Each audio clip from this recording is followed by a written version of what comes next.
छाया home kitchen या YouTube चॅनलवर तुमचे प्रथमतः सर्वांचे मनपूर्वक स्वागत। आज आपण होळी स्पेशल पुरणपोळी पाहणार आहोत। भरपूर तूप टाकलेली पुरणपोळीची रेसिपी आज आपण पाहणार आहोत। अगदी लुसलुशीत आणि खुसखुशीत होणारी ही पुरणाची पोळी आज आपण पाहणार आहोत। तर सर्वांना होळीच्या हार्दिक हार्दिक शुभेच्छा।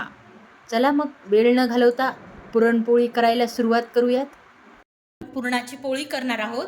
त्यासाठी मी ही 300 ग्रॅम हरभऱ्याची डाळ घेतलेली आहे। आपण ही डाळ मोजून घ्यायची आहे, कारण आपल्याला यामध्ये साखर किंवा गूळ आपण हे मोजून टाकणार आहोत। कारण 300 ग्रॅम जर डाळ असेल तर आपल्याला 300 ग्रॅमच साखर किंवा गूळ घालायचा आहे। प्रथम धुवून घेणार आहोत स्वच्छ 1 ते 2 पाण्याने।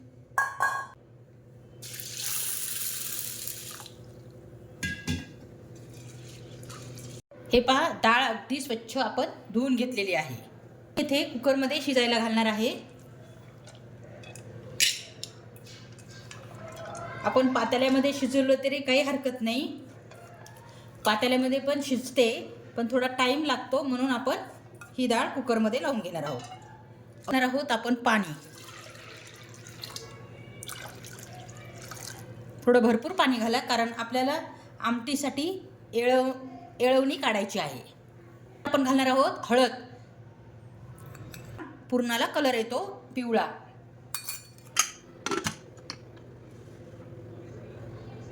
आणि चला मग गॅसवर शिजायला टाकलेली आहे आपली डाळ।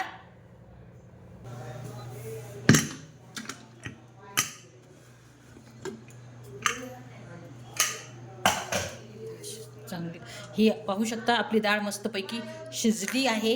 आता आपण ही या गाळणीने गाळून घेणार आहोत।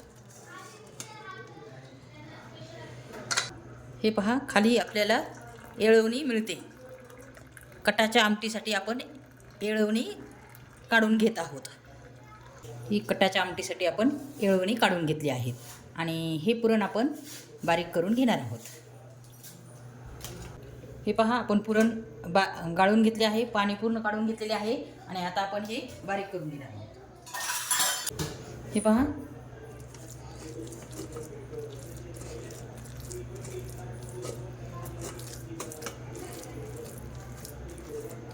मस्तपैकी एकदम गरम आहे, तोपर्यंतच आपल्याला हे पुरणाच्या गाळणीतून गाळून घ्यायचे आहे। त्यामुळे अगदी 2 ते 3 मिनिटातच आपले पुरण छानपैकी बारीक होणार आहे।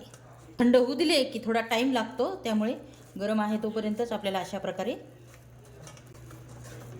हे थोडे पूर्ण आपल्याला पुरणात घालायचे नाही आहे, तर आपण हे आमटी थिक व्हावी यासाठी आपल्याला हे आमटीमध्ये वरचे घालून घ्यायचे आहे। वर राहिलेले जे जाड पुरण असते ना, ते आमटीसाठी आपण येळवणीमध्ये घालणार आहोत, त्यामुळे येळवणी पण छान थिक होते। हे पहा, पाहू शकता आपले पूर्ण बारीक करून झाले आहे। अगदी मऊसूद असे हे आपण पुरण चाळणीतून गाळून घेतलेले आहे।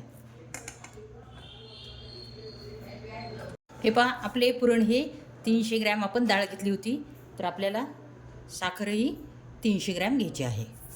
सेम प्रमाणामध्ये, आम्हाला थोडं गोड आवडतं, त्यामुळे मी सम प्रमाणात घेत आहे। आता आपण या पुरणाला कढईमध्ये चटका देणार आहोत, म्हणजे साखर आणि पुरण आटवून घेणार आहोत। साखर आणि पुरण आपल्याला 10 ते 15 मिनटं कढईमध्ये छानपैकी आटवून घ्यायचे आहे आणि पुरण आपल्याला चांगल्यापैकी कोरडे करून घ्यायचे आहे। जेव्हा यातील साखर आटेल आणि छानपैकी मोकळे पुरण होईल, त्यावेळेला आपण गॅसची फ्लेम बंद करणार आहोत। आपण यात 1 चमचा इलायची पूड घालणार आहोत। या स्टेजला मी गॅसची फ्लेम बंद करत आहे, कारण आपले हे छानपैकी पुरण रेडी झाले आहे। तर पाहू शकता, आपले पुरण एकदम रेडी झाले आहे आणि आपला गव्हाचे पीठ मी मळून घेतलेले आहे पुरण रेडी झाल्यानंतर। आणि त्यानंतर मी घेतले आहे आपल्या कटाच्या आमटीसाठी वाटण तयार करण्यासाठी मी हे मसाले काढून घेतलेले आहेत. हे पाहू शकता, याच्यामध्ये आपले बेसिक मसाले काढून घेतलेले आहेत आणि भरपूरशी कोथिंबीर घेतलेली आहे, कांदा, खोबरे, लसूण, अद्रक आणि तेजपत्ता आणि मिरे, लवंगा आणि कोथिंबीर भरपूरशी. आणि हे सर्व मी भाजून घेणार आहे. आणि इकडे एकीकडे तोपर्यंत मी आपला भात शिजायला घातलेला आहे. पडल्या भात शिजेल हे सगळं काम आवरेपर्यंत. हे पहा. आणि त्यानंतर हे जे मी भिजवलेले पीठ होते ना, ते आपल्याला व्यवस्थिशीर भरपूर असे पाणी घालून भिजत घालायचे आहे. आपले दुसरे काम होईपर्यंत हे पीठ छानपैकी भिजणार आहे. आणि त्यानंतर मी हे मसाला भाजून घेतला. अशा प्रकारे पाहू शकता, खरपूस असा छान भाजला गेला आहे. आणि त्यानंतर थंड झाल्यावर मी मिक्सरमध्ये अशा प्रकारे वाटून घेतलेला आहे. पाहू शकता, मिक्सरमध्ये हा मसाला वाटून घेतला आहे. आपले कटाच्या आमटीसाठी आपण हे गव्हाचे पीठ पण भाजून घेतलेले आहे. आणि त्यामध्ये आता मी थोडे पाणी घालून त्याचे मिश्रण तयार करणार आहे. आणि कटाच्या आमटीसाठी आपले हे कटाचे पाणी पण रेडी आहे, डाळीचे राहिलेले. आणि हे जे आपण गव्हाचे पीठ भाजले होते ना, त्यामध्ये आपण पाणी टाकून त्याचा घोळ तयार करणार आहोत, जेणेकरून आपल्या आमटीला एकदम भन्नाट अशी चव येते. नक्कीच अशा प्रकारे गव्हाचे पीठ भाजून तुम्ही आमटीमध्ये जरूर घाला, कारण यामध्येच खूप चव आहे. आणि आमटीला थिकनेस पण येतो आणि चव पण खूप भारी लागते. काही नाही, आपले मसाले भाजल्यानंतर आपण हे गव्हाचे पीठ थोडे त्याच तव्यावर थोडं भाजून घ्यायचे आहे तेल टाकून. आणि त्यानंतर आपण प्लेटमध्ये उतरून त्यामध्ये पाणी टाकून घोळ तयार करून घ्यायचा आहे. आणि इकडे मी आपल्या कटाच्या आमटीला फोडणी देत आहे. आपला हा मसाला काढलेला होता तो चांगला तेलामध्ये फ्राय करून घ्यायचा आहे. फ्राय करताना घाई करायची नाही आहे, छानपैकी कलर येऊपर्यंत आपल्याला भाजून घ्यायचा आहे. हे पहा, छानपैकी आपण भाजून घेत आहे. छानपैकी भाजला तर कटाच्या आमटीला कलर पण खूप छान येतो आहे. यामध्ये आपले घरगुती काळा मसाला आणि झणझणीत असे लाल तिखट टाकलेले आहे. भाजतानाच आपल्याला टाकायचे आहे. हे पहा. आणि मस्तपैकी खरपूस असे हे भाजून घ्यायचे आहे, त्यामुळे कटाची आमटी ही खूप टेस्टी होते. आणि मसाला भाजतानाच आपल्याला मीठ टाकायचे आहे, त्यामुळे चव ही खूप छान येते आपल्या कटाच्या आमटीला. आणि त्यानंतर आपले हे जे कटाच्या आमटीसाठी आपण डाळीचे पाणी काढून घेतले होते ते आपल्याला घालायचे आहे फोडणीला. आणि त्यानंतर आपण कन्सिस्टन्सी जशी आपल्याला हवी आहे, जसं की पातळ, घट्ट, अशाप्रमाणे आपण टाकणार आहोत. हे पहा, आपला भात पण इथे शिजून तयार झाला आहे. आणि त्यानंतर मी घेतले आहे आपले पापड्या तळण्यासाठी पापड, कुरडया. हे पहा, आपली आमटी पण रेडी झाली आहे, चांगली उकळत आहे. पाहू शकता किती तर्री आली आहे कटाच्या आमटीला. अगदी झणझणीत, चविष्ट ही अशा प्रकारची आमटी तयार होते. नक्की तुम्ही याच प्रकारामध्ये आमटी तयार करा मसाले काढून. आणि इकडे हे आपल्या कुरड्या पण तळल्या आहेत, पापड पण तळले गेले आहेत, उडदाचे पापड तळले आहेत. तर चला मग आता आपण पोळ्या करायला घेऊयात. तर अशा प्रकारे पाहू शकता, आम्ही पोळ्या अशा प्रकारे करून घेते. तर अशाच प्रकारे करा. उंडा घ्या एकदम कमी प्रमाणामध्ये आणि त्याची वाटी करून भरपूरसं असं पुरण घाला. पाहू शकता मी पुरण किती सारं घालत आहे पोळीमध्ये, कारण पुरण जर जास्त घातलं तरच तुमची पोळी ही चविष्ट आणि मऊसूद होणार आहे. पाहू शकता, पाहूनच तुमच्या लक्षात येत असेल की आपल्या गव्हाच्या पिठाचा उंडा कमी आणि पुरणाचं प्रमाण जास्त घेत आहे. त्यामुळे पोळी तर इतकी चविष्ट होते खायला आणि मऊसूद अशी होते. ही ट्रिक फक्त लक्षात ठेवायची आहे पुरणाच्या पोळी करण्यामध्ये. आणि पाहू शकता मी कशा प्रकारे पुरणपोळी करत आहे, पाहताच आहात तुम्ही. आणि अशा प्रकारे लाटून घ्यायची आहे. अगदी छोट्या छोट्या करणार आहे, पण भरपूर पुरण टाकून करणार आहे. जास्त पुरणाची पोळी चवीला छान लागते. कणिक कमी घ्यायची आणि पुरण जास्त घ्यायचं, हे नेहमी लक्षात ठेवायचं. आणि अशा प्रकारे सर्व साईडनी लाटून घ्यायची आहे. तर पाहू शकता कशा प्रकारे मी लाटत आहे. अगदी हळुवारपणे लाटायचे आहे.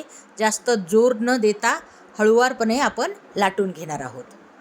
त्यामुळे काय होते, पुरणाची पोळी छानपैकी फुलते. आणि त्यानंतर आपली तवा पण छानपैकी तापला गेला आहे. त्यावर आपल्याला प्रथम पोळी टाकायच्या आधी थोडे तेल टाकून घ्यायचे आहे.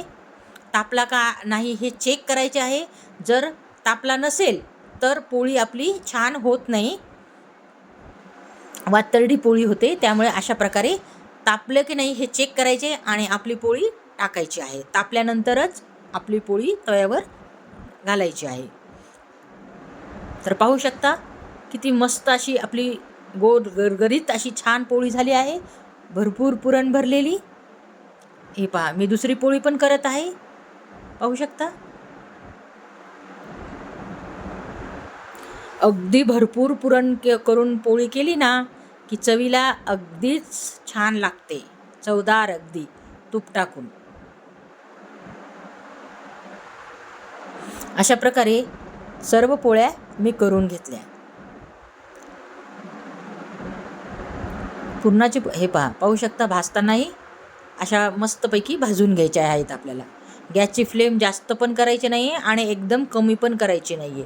कमी फ्लेम केली तर वातरड्या पोळ्या येतात आणि जास्त केली तर करपतात. मध्यमशी फ्लेम आपल्या ठेवायची आहे तव्यावरची.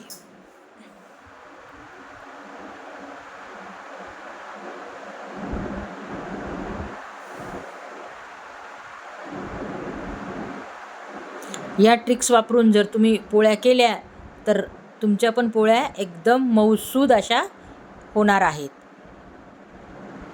पाहू शकता किती टम्म अशा फुगल्या आहेत. तर अशाच पोळ्या तुमच्याही फुलतील जर तुम्ही अशा प्रकारे केले तर.